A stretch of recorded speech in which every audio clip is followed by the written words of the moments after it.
Hi everyone. आज हम लोग डिस्कस करेंगे कोवेलेंट बॉन्ड। ठीक है, तो इससे पहले हम लोग ने डिस्कस किया था आयनिक बॉन्ड। आयनिक बॉन्ड हम लोग ने क्या बोला था कि जिसमें क्या कंप्लीट ट्रांसफर ऑफ इलेक्ट्रॉन होता है एक एटम से दूसरे एटम तक।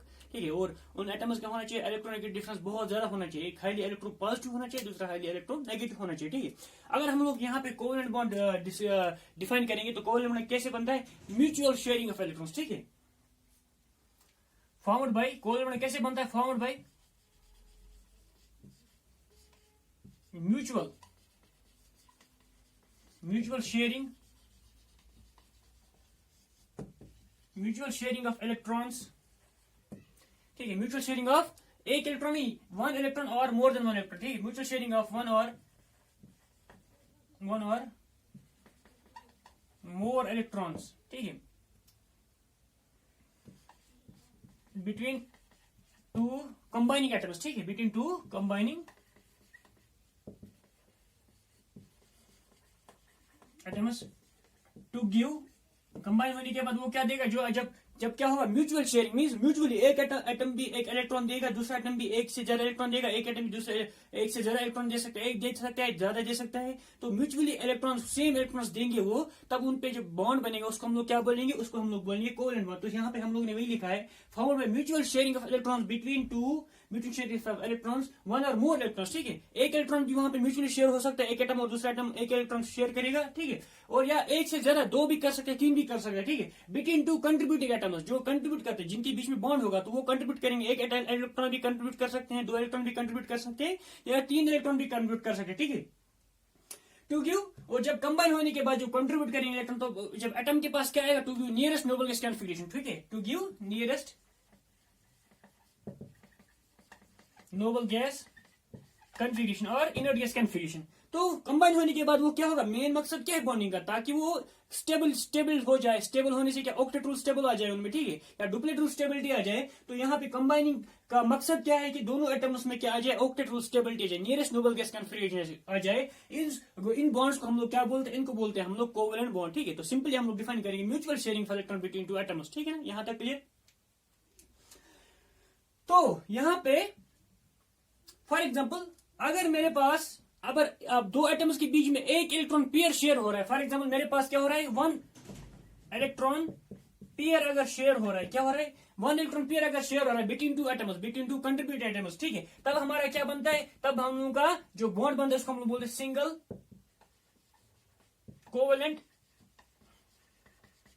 बॉन्ड। ठीक है, उसको हम लोग रिप्रेजेंट करते हैं ऐसे सिंगल लाइन से। ठीक है, मीन्स फॉर एग्जाम्पल यहाँ पे एक एटम है, इसने एक इलेक्ट्रॉन डोनेट किया, दूसरा एटम है, दूसरा हाइड्रोजन में इसने एक इलेक्ट्रॉन डोनेट किया। ठीक है, अब दोनों इलेक्ट्रॉन ने जब डोनेट किया तो यहाँ पे क्या आ गया? एक इलेक्ट्रॉन म्यूचुअल इनके बीच में आ गया। एक इलेक्ट्रॉन इसने डोनेट किया, एक इलेक्ट्रॉन इसने डोनेट किया, तो म्यूचुअल एक इलेक्ट्रॉन पेयर आ गया इनके बीच में। अब इसको क्या बोलते हैं? अब जब एक इलेक्ट्रॉन पेयर क्या होता है? एक बॉन्ड होता है, तो इसको हम लोग क्या बोलते हैं? Single bond. हम लोग इसको ऐसे लिखेंगे, एच सिंगल बॉन्ड एच। ठीक है, इसको हम लोग बोलते हैं सिंगल बॉन्ड। और अगर एक से ज्यादा इलेक्ट्रॉन पेयर इन्वॉल्व होता है उसको हम लोग क्या बोलते हैं? मल्टीपल बॉन्डिंग बोलते हैं। क्या बोलते हैं? और अगर हमारा मोर देन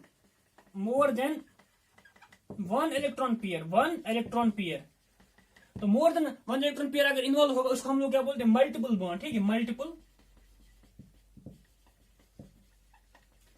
कोवेलेंट बॉन्ड्स। ठीक है, अब मोर देन वन क्या हो सकता है? टू भी हो सकता है, थ्री भी हो सकता है। अगर ये टू इलेक्ट्रॉन पेयर देगा, टू इलेक्ट्रॉन पेयर्स देगा।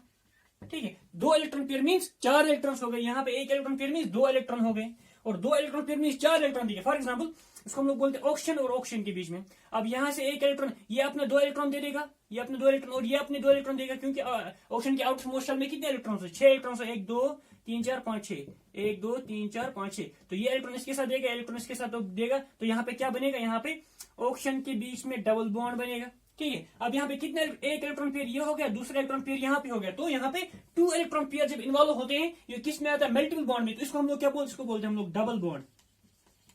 तो मल्टीपल बॉन्ड में हमारा क्या हो सकता है? दो हो सकता है, एक तो हमारा डबल बॉन्ड हो सकता है, और एक क्या हो सकता है? ट्रिपल बॉन्ड हो सकता है। Double covalent bond, triple covalent bond. ठीक है, अगर दो इलेक्ट्रॉन पेयर इन्वॉल्व हो गए, एक एटम ने भी दो इलेक्ट्रॉन पेयर अपना इलेक्ट्रॉन पेयर दिया, दूसरे एटम ने भी क्या दिया? अपना इलेक्ट्रॉन पेयर, तो ओवरऑल कितने इलेक्ट्रॉन पेयर हो गए? तो दो इलेक्ट्रॉन पेयर यहाँ पे इन्वॉल्व हो गए, इसको हम लोग क्या बोलते हैं? डबल बॉन्ड बोलते हैं। ये हमारा हो गया डबल बॉन्ड। और अगर यहाँ पे मल्टीपल बॉन्ड क्या हो सकता है? अगर यहाँ पे तीन इलेक्ट्रॉन पेयर, यहाँ पे क्या हो गया? तीन इलेक्ट्रॉन पेयर अगर हमारे इन्वॉल्व हो गए, तो 3 इलेक्ट्रॉन पेयर। अगर हम ऐसे लिखते नाइट्रोजन पे आउटरमोस्ट शेल में कितने थे, 5 इलेक्ट्रॉन होते हैं, यहाँ पर भी ये 3 4 5, नाइट्रोजन के आउटर शेल में 5 इलेक्ट्रॉन होते हैं।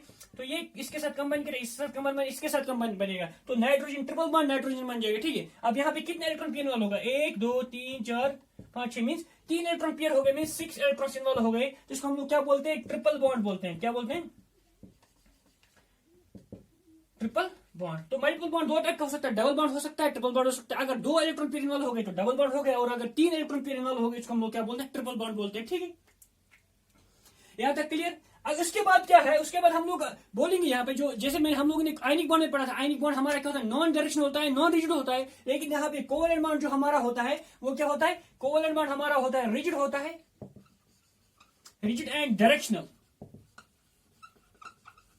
इसका एक पर्टिकुलर एटम, इसका पर्टिकुलर डायरेक्शन होता है। मींस जब डायरेक्शन होगा, रिजिड होगा, तो इसका मतलब इन मॉलिक्यूल्स का क्या होगा, फिक्स्ड ज्योमेट्री होगा। जब हमारा कोवैलेंट बॉन्ड बनेगा किसी भी मॉलिक्यूल्स में, तो नॉर्मली ऑर्गेनिक मॉलिक्यूल्स में बनता है ये, तो इनका क्या होता है, इनका फिक्स्ड ज्योमेट्री होगा फिर। ठीक है, इसका मतलब एक फिक्स्ड शेप होगा। तो रिजिड डायरेक्शन जब होगा, जब उनका रिजिड, जब ये क्या होंगे, कोवैलेंट बॉन्ड्स हमारे रिजिड होते हैं और डायरेक्शन होते हैं, तो इन दोनों की कंबाइनिंग के इफेक्ट से यहाँ क्या है, ये हमारा पर्टिकुलर ज्योमेट्री हो जाता है। क्या है,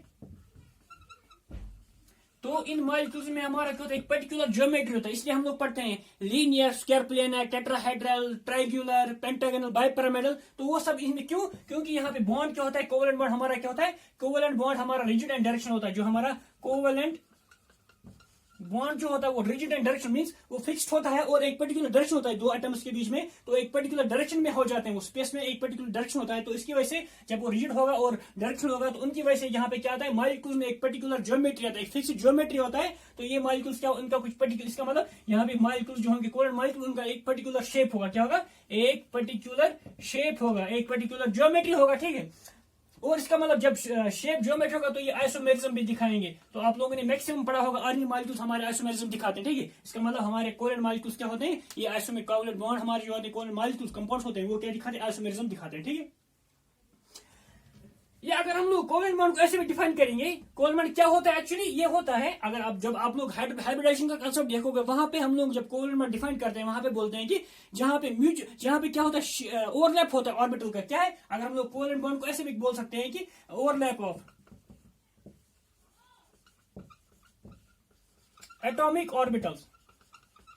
तो ये किन का ऑर्बिटल होता है, एटॉमिक ऑर्बिटल्स का ओवरलैप होता है। किन ऑर्बिटल्स का ओवरलैप होता है, जिनमें हमारे पास हैविंग अनपेयर्ड इलेक्ट्रॉन्स। तो उन एटॉमिक ऑर्बिटल का हमारा ओवरलैप होता है। ठीक है, चाहे एस हो, पी हो, डी हो, उनका आपस में ओवरलैप हो जाता है। तो ओवरलैप होगा, तो किन ऑर्बिटल का, एटॉमिक ऑर्बिटल का ओवरलैप होगा, जिनमें हमारे कैसे होंगे, एनपी इलेक्ट्रॉन, मींस जिसमें हमारा सिंगल इलेक्ट्रॉन होगा, उनमें आपस में क्या होता है, उनमें हमारा ओवरलैप होता है। तो उस ओवरलैप की वजह से क्या होता है, यहाँ पे जब ओवरलैप हो गया, तो उन एनपी इलेक्ट्रॉन्स का क्या होना चाहिए, ये होना चाहिए एंटी पैरेलल स्पिन। और इन एनपी इलेक्ट्रॉन्स का क्या होना चाहिए, जो आपस में ओवरलैप करेंगे, इनका होना चाहिए एंटी पैरेलल स्पिन। मींस एक एटम का होना चाहिए एक डायरेक्शन में इसका इलेक्ट्रॉन का स्पिन, दूसरे एटम का होगा, अगर एक एटम का होगा प्लस हाफ, और सेकंड दूसरे एटम के इलेक्ट्रॉन का क्या होना चाहिए, माइनस हाफ। ठीक है, तो तभी वो उसको बोलते हैं एंटी पैरेलल। मींस अगर एक एटम का इलेक्ट्रॉन्स ऊपर की डायरेक्शन में अपवर्ड है, दूसरा एटम का इलेक्ट्रॉन का जो आउटर मोस्ट इलेक्ट्रॉन्स होंगे उनका क्या होना चाहिए, डाउनवर्ड डायरेक्शन, तभी यहाँ पे म्यूचुअल क्या होगा, ओवरलैप होगा। जब ओवरलैप होगा तभी हमारे यहाँ पे क्या बनेगा,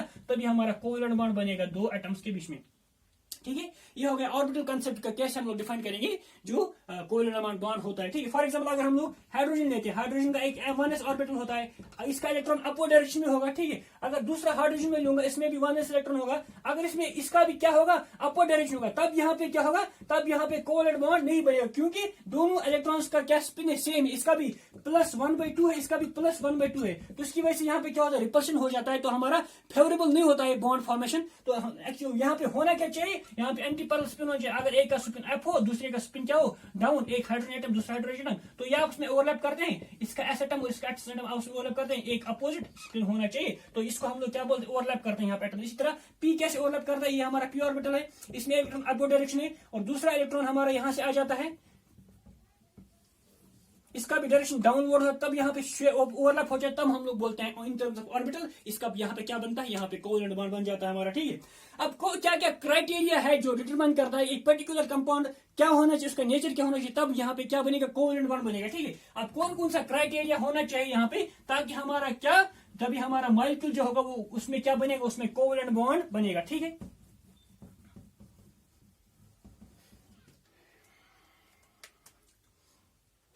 तो पहला क्राइटेरिया ये है,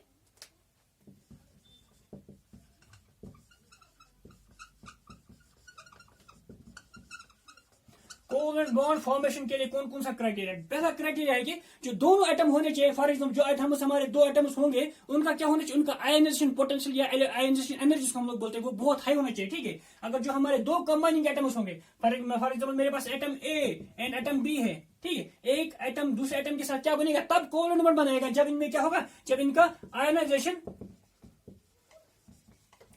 पोटेंशियल या हम लोग बोलते हैं आयनाइजेशन एनर्जी क्या होना चाहिए, जब आयनाइजेशन एनर्जी वेरी लार्ज होगा, वेरी हाई होगा, मींस इनका आयनाइजेशन एनर्जी वेरी लार्ज होगा या वेरी हाई होगा। हाँ, लार्ज होने से क्या होगा, मींस अगर इनका आयनाइजेशन एनर्जी बहुत ज्यादा, इसका मतलब इजीली अपना इलेक्ट्रॉन डोनेट नहीं करेंगे। जब अपना इलेक्ट्रॉन डोनेट नहीं करेंगे तभी ये क्या करेंगे, तो तभी ये क्या करेंगे, दूसरे इलेक्ट्रॉन को म्यूचुअली शेयर कर सकते हैं।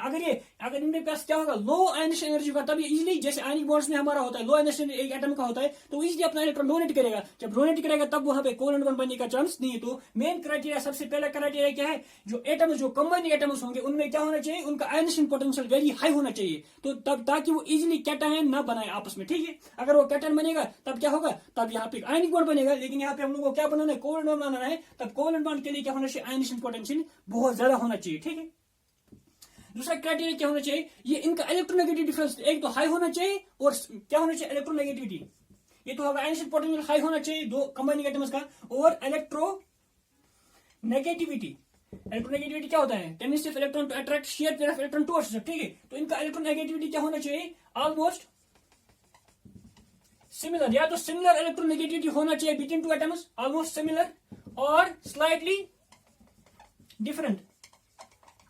जो दो कंबाइनिंग एटम्स हमारे होते हैं ए एंड बी, इनका क्या होना चाहिए, इलेक्ट्रोनेगेटिव या तो सिमिलर होना चाहिए या ऑलमोस्ट ए और बी होना चाहिए, दोनों का इलेक्ट्रोनेगेटिविटी सेम होना चाहिए, सेम वैल्यू होना चाहिए, आसपास की वैल्यू होना चाहिए, या तो स्लाइटली डिफरेंट, अगर एक का थोड़ा ज्यादा है दूसरे का थोड़ा कम होना चाहिए, ठीक है, मीन स्लाइटली डिफरेंट होना चाहिए, तभी हमारा क्या बनेगा, यहाँ पे कोवेलेंट बॉन्ड बनेगा। फॉर एग्जाम्पल अगर मैं हाइड्रोजन और हाइड्रोजन लूंगा, हाइड्रोजन का इलेक्ट्रोनेगेटिविटी सेम है और इस हाइड्रोजन का इलेक्ट्रोनेगेटिव सेम है, तब भी यहाँ पे क्या बनेगा, कोवेलेंट बॉन्ड बनेगा, ठीक है। इस तरह मेरे पास क्लोरीन है, दूसरा क्लोरीन है, यहाँ पर भी इसका इलेक्ट्रोनेगेटिविटी सेम, इसका इलेक्ट्रोनेगेटिविटी सेम है, तब यहाँ पे क्या बनेगा, कोवेलेंट बॉन्ड बनेगा, और इनका इलेक्ट्रोनेगेटिविटी क्या होना चाहिए, बहुत हाई होना चाहिए। इसी तरह में ब्रोमीन, इसी तरह ऑक्सीजन, तो इलेक्ट्रोनेगेटिविटी यहाँ पे सेम है, जब इनको हम लोग क्या बोलते हैं, तब भी यहाँ पे क्या बनेगा, कोवेलेंट बॉन्ड बनेगा। इन कोवेलेंट बॉन्ड को हम लोग बोलते हैं नॉन पोलर कोवेलेंट बॉन्ड, क्या बोलते हैं, नॉन पोलर कोवेलेंट बॉन्ड, क्योंकि यहाँ पे कोई पोलरिटी, कोई अनसिमेट्रिकल डिस्ट्रीब्यूशन ऑफ इलेक्ट्रॉन नहीं हो रहा है। अगर यहाँ पे इलेक्ट्रॉन डेंसिटी क्या होगा, एक इलेक्ट्रॉन नेगेटिव कम होगा, दूसरा इलेक्ट्रॉन नेगेटिव ज्यादा होगा, तो हम लोग यहाँ पे देखेंगे अगर स्लाइटली डिफरेंट होगा, फॉर एग्जाम्पल HCl, जो इलेक्ट्रॉन पेयर यहाँ पे होगा वो, सिंस क्लोरीन हमारा ज्यादा इलेक्ट्रोनेगेटिव है, वो इसका मतलब वो स्लाइटली शिफ्ट कहाँ होना चाहिए, टुवर्ड्स क्लोरीन की तरफ। इसका मतलब यहाँ पे डेल्टा पॉजिटिव आ जाएगा, यहाँ पे डेल्टा नेगेटिव आ जाएगा। अगर यहाँ पे हम लोग देखेंगे ना, यहाँ पे डेल्टा पॉजिटिव आएगा ना डेल्टा नेगेटिव, मींस दोनों इलेक्ट्रॉन पेयर क्या है, यहाँ से क्लोरीन से भी इतना दूर है, इस क्लोरीन से भी उतना सेम दूर है इलेक्ट्रॉन पेयर, यहाँ पे इसको हम लोग क्या बोलते हैं, नॉन पोलर कोवेलेंट बॉन्ड, ठीक है। और अगर हमारा इलेक्ट्रोनेगेटिव डिफरेंस थोड़ा हो, फॉर एग्जाम्पल अगर इसका इलेक्ट्रॉन पेयर टुवर्ड्स क्लोरीन होगा, तो इस पे क्या चल जाएगा, डेल्टा पॉजिटिव पे आएगा, डेल्टा नेगेटिव। इन बॉन्ड्स को हम लोग क्या बोलते हैं, polar covalent bond, polar covalent bond, जैसे हमारा H2O में होता है O and H, since H हमारा क्या है, less electronegative as compare oxygen, तो ऑक्सीजन पे आएगा डेल्टा नेगेटिव पे आएगा डेल्टा पॉजिटिव, तो ये जो बॉन्ड बनता है इसको हम लोग क्या बोलते हैं, इसको बोलते हैं पोलर कोवेलेंट बॉन्ड। और तो ये कब बनता है, जब हमारा जो एटम्स जो होंगे उनका इलेक्ट्रोनेगेटिव डिफरेंस थोड़ा डिफरेंस होना चाहिए, तब हमारा बनेगा पोलर कोवेलेंट बॉन्ड। और अगर इलेक्ट्रोनेगेटिव डिफरेंस दोनों का सेम है, कोई चेंज नहीं, यहाँ पे कोई डिफरेंस नहीं है इलेक्ट्रोनेगेटिविटी का, तब हम लोग बोलेंगे यहाँ पे नॉन पोलर कोवेलेंट बॉन्ड बनेगा, ठीक है। इसमें क्या होता है, सिमेट्रिकल डिस्ट्रीब्यूशन इलेक्ट्रॉन, जितना इलेक्ट्रॉन यहाँ से दूर होता है उतना इस क्लोरीन से भी दूर होता है। यहाँ पे क्या होता है, अनसिमेट्रिकल डिस्ट्रीब्यूशन ऑफ इलेक्ट्रॉन होता है, जो इलेक्ट्रॉन पेयर क्या है, हाइड्रोजन से दूर है लेकिन क्लोरीन के नजदीक है। यहाँ पे इलेक्ट्रॉन पेयर ऑक्सीजन के नजदीक है और हाइड्रोजन से दूर है। यहाँ पर भी ये जो इलेक्ट्रॉन पेयर है ये ऑक्सीजन के नजदीक है और हाइड्रोजन से दूर है, इसकी वजह से यहाँ पे नेगेटिव आएगा, यहाँ पे पॉजिटिव आएगा, इसको हम लोग क्या बोलते हैं, पोलर कोवेलेंट बॉन्ड, ठीक है। यहां तक क्लियर है। ये तो दो कंडीशन होनी चाहिए कि तभी हमारा कोवेलेंट मॉलिक्यूल बनेगा। एक तो क्या है, आयनाइजेशन पोटेंशियल, जो दो कंबाइनिंग एटम्स होंगे जिनके बीच में कोवेलेंट बनेगा उनका क्या होना चाहिए, आयनाइजेशन पोटेंशियल बहुत ज्यादा होना चाहिए, ठीक है। और क्या इलेक्ट्रोनेगेटिव डिफरेंस क्या होना चाहिए, या तो ऑलमोस्ट सिमिलर इलेक्ट्रोनेगेटिविटी होना चाहिए, या तो क्या होना चाहिए, थोड़ा हल्का सा डिफरेंस होना चाहिए, ठीक है। तभी हमारा क्या बनेगा यहाँ पे, तब हमारा यहाँ पे क्या बनेगा, कोवलेंट बॉन्ड बनेगा। और अगर सिमिलर एटम से कोवलेंट बॉन्ड बन रहा है तो उसको हम लोग बोले नॉन पोलर कोवलेंट बॉन्ड। और अगर हमारा कोवलेंट बॉन्ड जो बनेगा, जो डिफरेंट इलेक्ट्रोनेगेटिव अगर उनका होगा, थोड़ा डिफरेंस होगा, तब हमारा बनेगा पोलर कोवलेंट बॉन्ड, ठीक है। यहाँ तक क्लियर। इसके बाद हम लोग देखेंगे यहाँ पे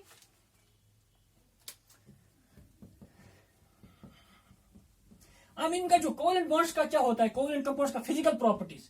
तो ये जो इनका फिजिकल प्रॉपर्टीज क्या है, जो हमारे कोवलेंट मॉलिक्यूल्स आपस में होते हैं। फॉर एग्जांपल मेरे पास ये कोवलेंट मॉलिक्यूल है, एक कोवलेंट मॉलिक्यूल है, ये दूसरा कोवलेंट मॉलिक्यूल है, इनके बीच में कोवलेंट मॉलिक्यूल। इसी तरह मेरा हाइड्रोजन यहाँ पे कोवलेंट बॉन्ड है। इस तरह मेरे पास क्लोरीन के बीच में, सॉरी ब्रोमीन आयोडीन के बीच में यहाँ पे हाइड्रोजन बॉन्ड है, आयोडीन के बीच में हमारा कोवलेंट बॉन्ड एक आयोडीन। अब इनका क्या है, आपस में जो इनका इंटरेक्शन होता है वो वीक वंडर वाल्स इंटरेक्शन होता है। जब हम लोगों ने आयनिक कंपाउंड्स में देखा था, आयनिक कंपाउंड्स में देखा था Na+Cl-, तो ये इसको भी इंटरेक्ट करेगा, यहाँ से Cl- को भी इंटरेक्ट करेगा, ये Cl- को Na+ को इंटरेक्ट करेगा, तो यहाँ पे स्ट्रॉन्ग आयनिक इंटरेक्शन होगा। तो उसकी वजह से यहाँ पे बॉन्ड क्या बनता है, स्ट्रॉन्ग बनता है। तो ऑलमोस्ट हमारा आयनिक कंपाउंड्स होते हैं सॉलिड स्टेट में होते हैं। लेकिन यहाँ पे जो डिफरेंट एटम्स हमारे डिफरेंट स्टेट में होते हैं, जैसे हमारा हाइड्रोजन किस में होता है, गैस फॉर्म में होता है, क्लोरीन किस फॉर्म में होता है, गैस फॉर्म में होता है, ब्रोमीन Br2 Br ये किस में होता है, लिक्विड फॉर्म में होता है, आयोडीन हमारा सॉलिड फॉर्म में होता है। तो डिफरेंट कंडीशन में वो एग्जिस्ट कर सकते हैं, सॉलिड, लिक्विड एंड गैस। इसका मतलब कोई फिजिकल पर्टिकुलर स्टेट नहीं होता इनका, वो अलग अलग स्टेट में एग्जिस्ट कर सकते हैं, सॉलिड में भी, लिक्विड में भी और गैस में भी, ठीक है। क्योंकि यहाँ पे क्या होता है, वीक आपस में एक क्लोरीन मॉलिक्यूल यहाँ से आ गया, दूसरा क्लोरीन मॉलिक्यूल यहाँ से आ गया, जो इनके बीच में अब इंटरेक्शन होगा वो वीक वंडरवाल्स इंटरेक्शन होगा। जब वीक वंडरवाल इंटरेक्शन उसका मतलब उसका स्ट्रेंथ ज्यादा नहीं है, इसलिए ये एग्जिस्ट करते हैं डिफरेंट स्टेट्स में, ठीक है। और ये जो हमारे कोवलेंट कंपाउंड्स होते हैं, इनका मेल्टिंग एंड बॉइलिंग पॉइंट बहुत लो होता है। जैसे हम लोगों ने कल देखा था किसमें, फेजाज रूल में, कि जैसे हमारा आयनिक कैरेक्टर इंक्रीज होता है, melting and boiling point high हो जाता है। और अगर हमारा कोवलेंट कैरेक्टर इंक्रीज हो गया, melting and boiling point low होता है, तो इनका यहाँ पे क्या होता है, जो melting point and boiling point जो हमारा किनका होता है, कोवलेंट कंपाउंड्स क्या होता है, बहुत लो होता है।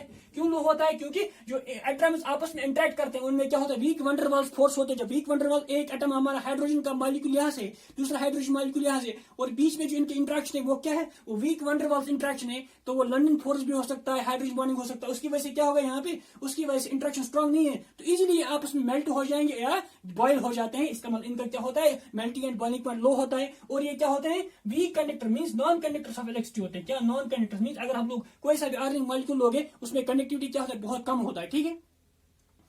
और इसी तरह क्या होते हैं इनका कंडक्टिविटी और सॉल्युबिलिटी, ये नॉर्मली किस में सॉल्युबल होते हैं, हमारे ऑर्गेनिक सॉल्वेंट्स में सॉल्युबल होते हैं। मींस ऑर्गेनिक कंपाउंड्स हमारे किस में सॉल्युबल होंगे, ऑर्गेनिक सॉल्वेंट्स में। जैसे हमारे पास बेंजीन ऑर्गेनिक सॉल्वेंट है, इसी तरह CCl4 CHCl3 क्लोरोफॉर्म, ये इसका मतलब ऑर्गेनिक कंपाउंड्स हमारे किस में सॉल्युबल होंगे, ऑर्गेनिक सॉल्वेंट्स में, नॉन पोलर सॉल्वेंट्स में सॉल्युबल होते हैं। आयनिक कंपाउंड्स में किस में सॉल्युबल होते हैं, पोलर सॉल्वेंट्स में सॉल्युबल होते हैं, ठीक। ये इनका हो गया फिजिकल प्रॉपर्टी। अब यहाँ पे और एक इंपॉर्टेंट जिसको हम लोग बोलते हैं कोवैलेंसी, ठीक है। अगर हम लोग यहाँ पे कोवैलेंट कंपाउंड्स में अगर हम लोग कोवैलेंसी डिफाइन करेंगे, तो कोवैलेंसी कितनी क्या होता है कि मैक्सिमम नंबर ऑफ बॉन्ड, एक एटम कितना मैक्सिमम नंबर ऑफ बॉन्ड बना सकता है, वो उसका कोवैलेंसी होता है, ठीक है। तो अगर हम लोग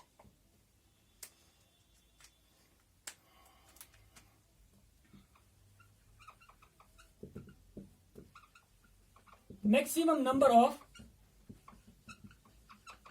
कोवैलेंट और कोऑर्डिनेट बॉन्ड formed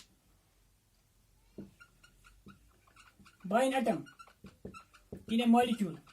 एक मॉलिक्यूल में एक एटम, एक पर्टिकुलर एटम कितना मैक्सिमम नंबर ऑफ बॉन्ड बना सकता है, वो उसका क्या होता है, कोवैलेंस होता है। फॉर एग्जांपल अगर मैं हाइड्रोजन मॉलिक्यूल लूंगा H2, तो यहाँ पे क्या होगा, एक हाइड्रोजन दूसरे हाइड्रोजन से कैसा बॉन्ड बना, सिंगल बॉन्ड बना। इसका मतलब एक हाइड्रोजन दूसरे हाइड्रोजन के साथ जब भी कंबाइन करेगा वो सिंपल सिंगल बॉन्ड बनाएगा। इसका मतलब उसका कोवैलेंसी क्या है, इसका कोवैलेंसी हमारा 1 है। इसलिए अगर हमारा हाइड्रोजन क्लोरीन के साथ बॉन्ड बनाएगा तो सिंपल एक बॉन्ड बनेगा बीच में, मींस हाइड्रोजन एक इलेक्ट्रॉन अपना डोनेट करेगा, तो यहाँ पर भी हमारा कोवैलेंसी क्या हो गया, 1 हो गया, ठीक है। अब अगर फॉर एग्जाम्पल मेरे पास NH3 है, तो यहाँ पे नाइट्रोजन ने कितने बॉन्ड बनाए, नाइट्रोजन ने 1 2 और 3 बॉन्ड बनाए। इसका मतलब नाइट्रोजन का कोवैलेंसी कितना हो गया, तो नाइट्रोजन का कोवैलेंसी 3 हो गया। और हाइड्रोजन का कोवैलेंसी कितना है, हाइड्रोजन ने नाइट्रोजन के साथ कितना बॉन्ड बनाया, एक बॉन्ड बनाया। एक हाइड्रोजन ने, अगर हाइड्रोजन 1 हाइड्रोजन 2 हाइड्रोजन 3, और एक हाइड्रोजन ने नाइट्रोजन के साथ कितना बॉन्ड बनाया, एक। तो इसका मतलब इस हाइड्रोजन का कोवैलेंसी क्या हो गया, 1। इस हाइड्रोजन का भी कोवैलेंसी 1, इस हाइड्रोजन का भी कोवैलेंसी 1, ठीक है। इस तरह अगर मैं लूंगा यहाँ पे O डबल बॉन्ड O, और एक ऑक्सीजन दूसरे ऑक्सीजन के साथ कितना बॉन्ड बॉन्ड बनाया, डबल बॉन्ड बनाया, मैक्सिमम कितना बॉन्ड बना सकता है? 2 बॉन्ड बना सकता है। इसका मतलब इसका कोवेलेंसी यहाँ पे क्या है? इसका कोवेलेंसी 2 है।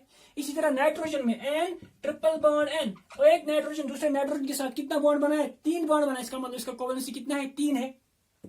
तो नाइट्रोजन का कोवेलेंसी या ऑक्सीजन का कोवेलेंसी वेरी कर सकता है, किसी मॉलिक्यूल में 3 बनाएगा, किसी में 4 बनाएगा, किसी में कोई एटम किसी में 2 बना सकता है, किसी में 6 बना सकता है, तो वेरी कर सकता है। तो हम लोग सिंपली एक मॉलिक्यूल को लेंगे, उसमें देखेंगे कि एक पर्टिकुलर एटम कितना कोवेलेंट बॉन्ड बना रहा है, कितना कोऑर्डिनेट बॉन्ड बना रहा है, ठीक है। पर्टिकुलर जो एटम्स उसके साथ सराउंडिंग होंगे उसको हम लोग क्या बोलते हैं? कोवेलेंसी। तो यहाँ पे नाइट्रोजन का कोवेलेंसी कितना है? 3 है। इस तरह मैं अगर फॉर एग्जांपल ये लूंगा BH4-, इसका कोवेलेंसी कितना है? तो यहाँ पे कितने एटम्स अराउंड हुए हैं? B, एक H, दूसरा H, तीसरा H एंड चौथा H। तो यहाँ पे नेगेटिव चार्ज होगा। तो यहाँ पे बोरान का कोवेलेंसी कितना है? बोरान का कोवेलेंसी 4 है। हाइड्रोजन का कितना है? हाइड्रोजन का 1 है। इस तरह मैं अगर क्या लूंगा CH4 मीन्स कार्बन के अराउंड कितने हाइड्रोजन है? मीन्स कार्बन कितना बॉन्ड बना सकता है? 4 बॉन्ड बना सकता है। एक इस हाइड्रोजन के साथ, दूसरा इस हाइड्रोजन के साथ, तीसरा इस हाइड्रोजन के साथ, चौथा इस हाइड्रोजन के साथ। तो कितने बॉन्ड बन गए? 1 2 3 4। तो इसका कार्बन का कोवेलेंसी क्या है? कार्बन का भी कोवेलेंसी हमारा 4 है, ठीक है। इसी तरह मेरे पास AlCl3, तो AlCl3 में यहाँ पे कितने बॉन्ड है? 3 है, तो इसका कोवेलेंसी 3 है। इसी तरह अगर हम लोग लेंगे AlCl4, इसका कोवेलेंसी कितना है? 4। तो हमारा जो एटम जिसमें डी ऑर्बिटल इन्वॉल्व होता है उसका कोवेलेंसी इंक्रीज कर सकता है। फॉर एग्जांपल AlCl3 में हमारा p ऑर्बिटल ओनली इन्वॉल्व हो रहा है, तो यहाँ पे कोवेलेंसी 3 है। तो अगर हमारा AlCl4 है तो यहाँ पे डी ऑर्बिटल इन्वॉल्व होगा, क्योंकि एल्युमिनियम में हमारा डी ऑर्बिटल खाली होता है, तो उसकी वजह से यहाँ पे कोवेलेंसी कितना हो गया? 4। इसी तरह मैं अगर मैं लिख सकता हूँ AlF6-3-, तो यहाँ पे कितने एटम अटैच हो गए? 6। तो इसका मतलब इसका कोवेलेंसी कितना है? 6 है। तो डिपेंड करता है एक एटम कितने एटम्स के साथ कंबाइन कर सकता है, मैक्सिमम नंबर ऑफ एटम्स के साथ कंबाइन कर सकता है, वो उसका कोवेलेंसी होता है। तो इजीली हम लोग मॉलिक्यूल का क्या निकाल सकते हैं? उसका कोवेलेंसी निकाल सकते हैं, ठीक है। तो आज के लिए इतना, नेक्स्ट टाइम हम लोग देखेंगे और इसके प्रॉपर्टी, ठीक है। Thank you.